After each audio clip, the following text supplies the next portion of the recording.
The rest of the story. Mary Doyle Keefe retired to a quiet life in Nashua, New Hampshire.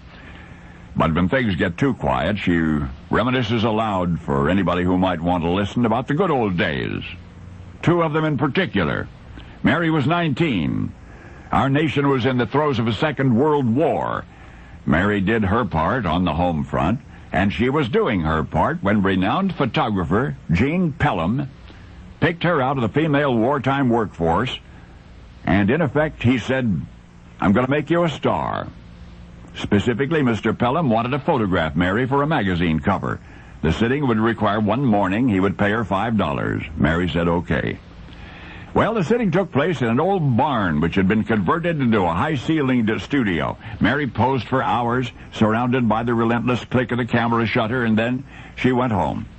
Later, there was a phone call. It was Pelham, saying he needed another sitting. A blue shirt, this time, he requested, and penny loafers. $5? $5. So Mary returned to the barn studio for a second sitting, and artistic history was made. For Gene Pelham was the photographer associate of an artist you know, a storyteller with a paintbrush who, during his 47-year association with the Saturday Evening Post, was to create 317 cover portraits for that magazine. He, of course, was Norman Rockwell. During World War II, Rockwell's paintings portrayed Franklin Roosevelt's four freedoms, reproduced as posters which were then widely distributed by the United States government.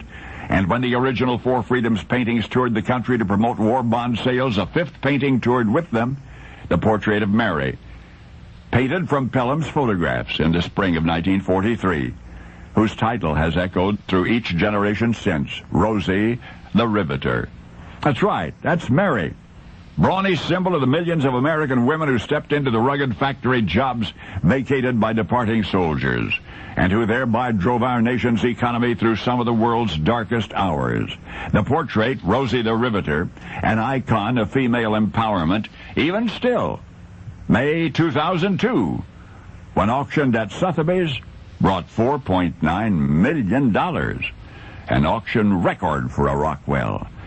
But now, whenever you think of that, I want you to think of this. That artist, Norman Rockwell, studying Pelham's photographs of Mary, realized that his subject, a slender 110-pound beauty, must, in order to convey his theme, must be painted larger than life. And that's when the immortal Norman Rockwell sought to collaborate with another immortal, finally painting Mary's face on the body of Michelangelo's muscular Isaiah. Really? Those are Isaiah's bulging biceps straight from the Sistine Chapel ceiling, intruding on Rosie's pose. For you see, Mary Doyle Keefe, the original Rosie, was never a riveter. She had a no less important wartime job, yet one for which Isaiah's guns were optional. Oh, yes, I do mean to say that the now legendary American Amazon, Rosie the Riveter, in her real life was Mary the telephone operator. And now you know the rest of the story.